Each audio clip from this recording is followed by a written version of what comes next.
सत्ता में एक पक्ष आ चुका है तो हमें ये तो तय करना होगा सरकार को कि हमारी एक पक्ष नहीं आया, पॉलिसी क्या है। आतंकी सत्ता में आ गए हैं। हम देश बंदूकों का इस्तेमाल करके आतंकी सत्ता में आ गए हैं। आपने उनका आपने वित्त मंत्री नहीं देखा कौन है? उनका वित्त मंत्री हक्कानी होगा, हक्कानी नेटवर्क वाला।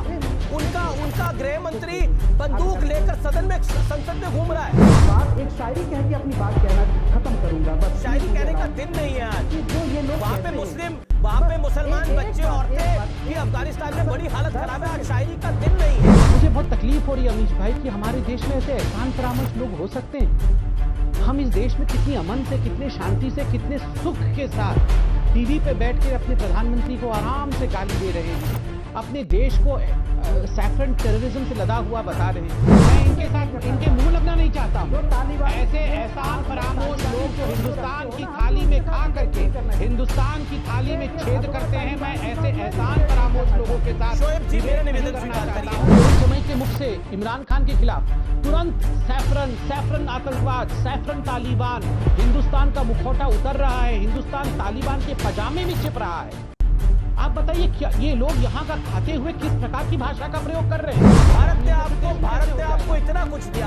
आपने 4 महीने तक, 5 महीने तक एक सड़क को जाम करके रखा। सुप्रीम कोर्ट के कहने के बाद भी सड़क को खाली नहीं करा और भारत को अब तालिबान से कंपेयर कर रहे हैं। कितनी AK-47 चली थी बताइए? कितनी बंदूकें चली थी? कितनी गोलियां चली थी इस देश के अंदर? किसानों के नाम पर एक पॉलिटिकल वर्ग ने सड़क को जाम कर रखा है, एक विचारधारा ने सड़क को जाम कर रखा है। कितनी बंदूकों गोलियां चल गई? जय श्री राम। मेरे सभी हिंदू भाइयों को स्वागत है आपका हमारी वीडियो में।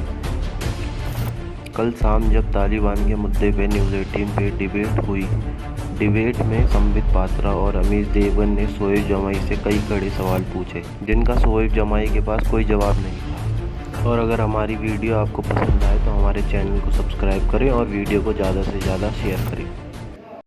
आप अफगानिस्तान के इंसिडेंट को इन घटनाओं के साथ जोड़ रहे हैं। आप अफगानिस्तान के इंसिडेंट को, क्या आपको लगता नहीं है, मैं दोबारा आपको बोलता हूं, जो अफगानिस्तान में हो रहा है क्या वो इंसानियत के दायरे में हो रहा है? शोएब जी नहीं, बिल्कुल। देखिए, मैं इस बात से बिल्कुल महत्वपूर्ण बात यह है शोएब जी, क्या जो अफगानिस्तान में हो रहा है वो इंसानियत के दायरे में हो रहा है? मैं जवाब दे रहा हूं सर। मैं यही कह रहा हूं कि जो कुछ अफगानिस्तान में इस वक्त सूरत हाल है वो बहुत नाजुक स्थिति है, लेकिन चूंकि सत्ता में एक पक्ष आ चुका है तो हमें ये तो तय करना होगा सरकार को कि हमारी डिप्लोमेटिक पॉलिसी क्या है। आतंकी सत्ता में आ गए हैं, हम देश बंदूकों का इस्तेमाल करके आतंकी सत्ता में आ गए हैं। आपने आपने वित्त मंत्री नहीं देखा कौन है? उनका वित्त मंत्री हक्कानी होगा, हक्कानी नेटवर्क वाला। उनका गृह मंत्री बंदूक लेकर संसद में घूम रहा है। उनके संभावित चेहरे दिखाइए, PCR संभावित चेहरे जो सरकार के अंदर होंगे, वो आप बिरादर की शक्ल देख लीजिए आप। ये तो सर सुनिए ना। जी मैं आपका शोएब भाई 10 सेकंड संबित पात्रा। सबसे बड़ा जी हमारा जो सबसे क्लोज दोस्त रशिया रहा है, ऑल वेदर फ्रेंड रहा है, वो खुद उसको रिकॉग्नाइज कर रहा है और कह रहा है कि we feel more safer than Ghani regiment. ठीक है, लेकिन मैं कह रहा हूं कि हमारे देश की जो ये तालिबानी मानसिकता है, मुस्लिम महिलाओं के बलात्कार और इसके खिलाफ अपराध और जो ये सारी, उस पर मैं एक शायरी कह के अपनी बात कहना खत्म करूंगा बस। शायरी कहने का दिन नहीं है आज कि जो ये लोग वहां पे मुसलमान बच्चे औरतें की अफगानिस्तान में बड़ी हालत खराब है। आज शायरी का दिन नहीं है।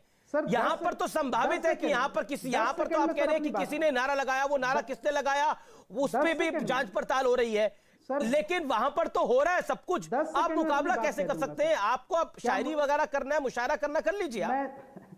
मैं 10 सेकंड में सर। अरे 12 सेकंड ले लीजिए शोएब भाई। जी भाई, जी बहुत बहुत शुक्रिया भाई। मैं सिर्फ इतना कहना चाह रहा हूं कि भाई तालिबान के पजामे में छुपने की कोशिश मत करो। ये मेरा ओरिजिनल है, पक्का वाला। तालिबान के पजामे में छुपने की कोशिश मत करो, नकाब तो तुम्हारा भी उतर रहा है। जला दिया आधी रात बेटी को, आबरू तो यहां भी उतर रहा है। तो हम, मुझे लगता है there is no comparison of India and Taliban. तालिबानी शक्तियां जी संबित पात्रा, ये तालिबानी सोच क्या है जो तालिबान को डिफेंड करती है और इस देश के अंदर उस पर कुछ बोला भी नहीं जाता, और जो बोलता है उसको कहा जाता है ये तो कट्टर है जी।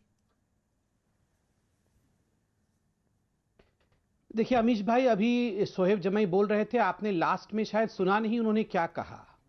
उन्होंने लास्ट में कहा ये जो सैफरन तालिबान है वो उस तालिबान से ज्यादा खतरनाक है।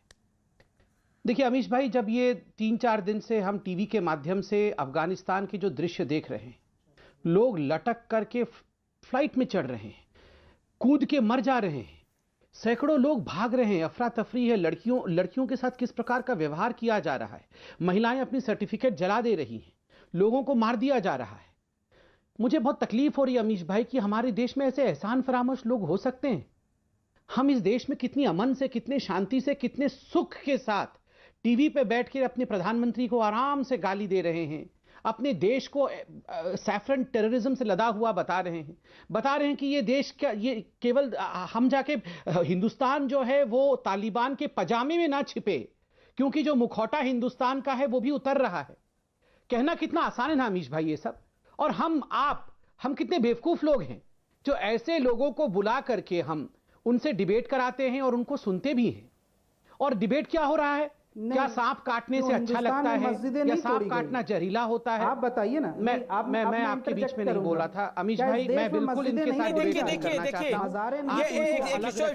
भाई देखिए, यहाँ पर भारत को कंपैरिजन तालिबान के साथ नहीं है। आप इनको अलग रखिए और मुझे अलग रखिए। नहीं देखिए, भारत का कंपैरिजन तालिबान के साथ नहीं है।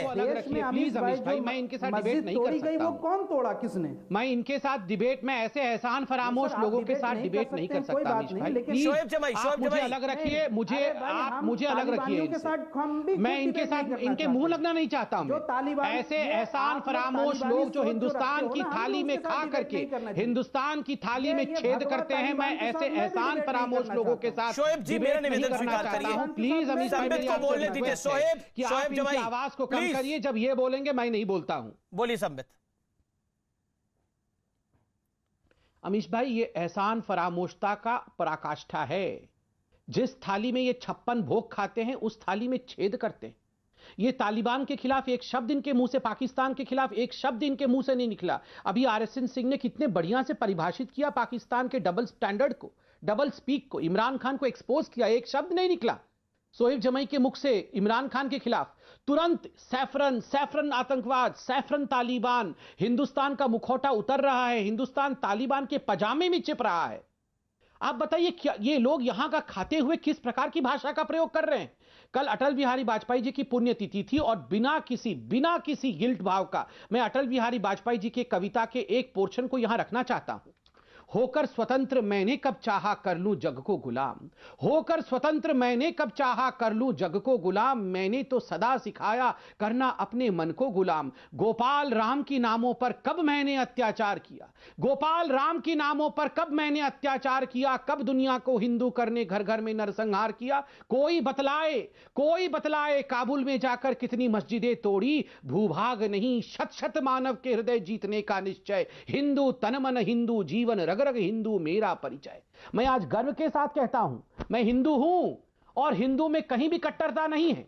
और जो लोग ये फॉल्स इक्विवेलेंस दिखाने की कोशिश कर रहे हैं वो हिंदुस्तान को कहीं ना कहीं बेचने की कोशिश कर रहे हैं। यही वो लोग हैं जो सुबह से बोल रहे हैं सभी को वीजा दे दीजिए, जितने भी लोग वहां पर है सबको लाके यहां बसने की आप अनुमति दीजिए, सारे रोहिंग्यान को लाके हिंदुस्तान में बसाइए। क्यों?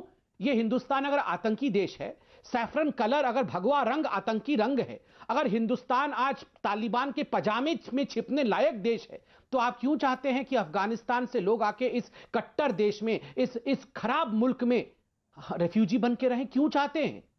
आपने कितनी बार देखा है कि पहियों में लटक करके कोई हिंदुस्तान से चला जा रहा है? शर्म नहीं आती है?